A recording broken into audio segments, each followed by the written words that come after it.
क्या वाकई में अमायरा को मुक्ति मिल पाएगी? जो सब कुछ चल रहा है इस मामले को देखकर 50 दिन हो गए भाई साहब, लेकिन अभी भी शिक्षा विभाग नोटिस ही जारी कर रहा है। पहले तो 50 दिन तक मौन रखा, फिर दिखावटी नोटिस दे दिया और 50 दिन बाद 2 शिक्षिकाओं को निलंबित किया गया। आखिर क्यों? करेंगे इसी मुद्दे पर चर्चा इस वीडियो में, इसलिए बने रहेगा आखिर तक हमारे साथ। नमस्कार, मैं हूं चेतना शर्मा। आप देखना शुरू कर चुके हैं संवाद भारत का, भारत के लिए। तो 50 दिन के बाद भी शिक्षा विभाग की संवेदनाएं नहीं जग रही है। संयुक्त अभिभावक संघ ने आरोप लगाया है कि राजस्थान शिक्षा विभाग द्वारा बहुत ही देरी से नोटिस जारी किया गया और जो जारी किया गया है, अगर आप उसे देखेंगे समझेंगे तो ये लीपापोती ज्यादा लग रहा है। इन्होंने बुलिंग को ही हटा दिया भाई साहब। जब वो समय सीमा समाप्त हुई पहले नोटिस की, तो शिक्षा विभाग की नींद खुली और इसके बाद सबसे ज्यादा चौंकाने वाली बात यह है कि विभाग ने अपने नोटिस में बुलिंग जैसे मूल मुद्दे को जानबूझकर पूरी तरह बाहर रख दिया, जो कि स्कूल को बचाने की पूरी तरह से मंशा को दिखा रहा है। बुलिंग को नजरअंदाज करना महज एक प्रशासनिक चूक नहीं है, बल्कि मानसिक प्रताड़ना को वैध ठहराने जैसा है। अमायरा ने बार बार शिकायतें की, उसकी काउंसलिंग असफल हो गई, स्कूल प्रशासन हमेशा संवेदनहीन बना रहा। क्या कम सबूत है ये? और भी गंभीर तथ्य ये है कि शिक्षा विभाग ने जो जांच समिति गठित की थी, उसके कुछ सदस्य पहले ही स्कूल प्रशासन और स्टाफ के व्यवहार से आहत हो चुके थे। इसके बावजूद जांच को सीमित दायरे में समेटने का प्रयास किया गया। ये दिखाता है कि विभाग सत्य की तरफ नहीं जाना चाहता है, बल्कि अपना काम करके इतिश्री कर रहा है, जो भी पूरी तरीके से नहीं कर रहा। जब सीबीएसई बोर्ड ने बुलिंग को इस त्रासदी का प्रमुख कारण माना, नीरजा मोदी को दोषी ठहराया, तो फिर शिक्षा विभाग क्यों डर रहा है? क्या बुलिंग को स्वीकार करने से स्कूल की आंतरिक अव्यवस्थाएं, काउंसलिंग की विफलता और विभागीय निष्क्रियता बाहर आ जाएगी? क्या इसी डर से इस मुद्दे को जानबूझकर दबाया जा रहा है? संघ ने और भी गंभीर आरोप लगाए। 17 दिसंबर को नोटिस जारी होने के बावजूद उसे सार्वजनिक क्यों नहीं किया गया? क्लास टीचर पुनीता शर्मा और गणित शिक्षिका रचना का निलंबन 50 दिन बाद क्यों? क्या ये दिखावटी कार्रवाई है?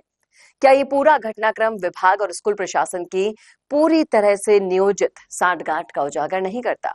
नोटिस जारी करने में की गई देरी का जो जवाब है वो कौन देगा? प्रदेश प्रवक्ता अभिषेक जैन बिट्टू का कहना है कि जब सीबीएसई बोर्ड बुलिंग को इस घटना का अहम कारण मान चुका है, तो शिक्षा विभाग द्वारा उसे नोटिस से बाहर रखना बेहद ही शर्मनाक और अमानवीय है। बुलिंग कोई साधारण शब्द नहीं है, ये बच्चों की मानसिक स्वास्थ्य से खेल रहा है। इसे नजरअंदाज करना सिर्फ ना तो अमायरा के साथ अन्याय कर देगा, बल्कि अभिभावक समाज के साथ भी विश्वासघात होगा। संयुक्त संघ का मानना यह है कि यदि समय रहते बुलिंग की शिकायतों पर ठोस कार्रवाई होती, हमारा भी मानना यही है, स्कूलों की तरफ से स्टैंड लिया होता, तो शायद ऐसी हृदय विदारक घटनाएं रुक जाती। जिस तरीके से ये सब चीजें हुई और फिर भी इनको इतना कैजुअल ले लेना, ये दिखाता है, बताता है, जताता है कि सच में संवेदनाएं मर गई है। और शुरुआती दौर में सभी लोग कह रहे थे, क्यों बोल रहे हो, कोई नहीं सुनेगा, सब इसके आगे दब जाएगा। और कहीं ना कहीं यकीन आने लगा था कि वाकई में पैसा बहुत बड़ी चीज है। लेकिन जब तक मंच है, जब तक हमारे पास आवाज है, हम उठाते रहेंगे। ये महज खाना पूर्ति नहीं चलने देंगे जो शिक्षा विभाग की तरफ से चल रही है। नीरजा मोदी पर कड़ी कार्यवाही हो, अगर ये सुनिश्चित करता है शिक्षा विभाग, तभी हम चैन की सांस लेंगे। क्या कहते हैं आप इस मुद्दे पर?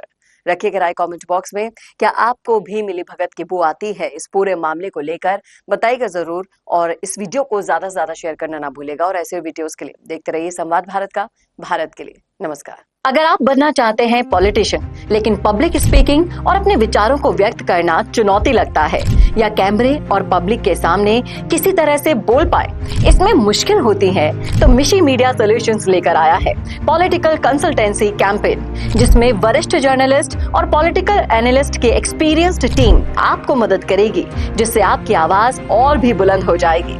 इसमें हम आपके गोल को पूरी तरह से टारगेट करेंगे कि किस तरह से आपको पार्टी पहचाने, आपको उस क्षेत्र के लिए चुने, कैसे सर्वेज में आपका नाम आए, कैसे लोगों के बीच में आपका माहौल बने। न सिर्फ कंसल्टेंसी हम आपको देंगे, बल्कि आपको सारे रास्ते दिखाएंगे और बताएंगे भी, जिससे आप भारत की राजनीति में अच्छे पॉलिटिशियन बनके समाज का सुधार कर सके। तो अभी कॉन्टैक्ट कीजिए स्क्रीन पर दिए गए नंबर पर।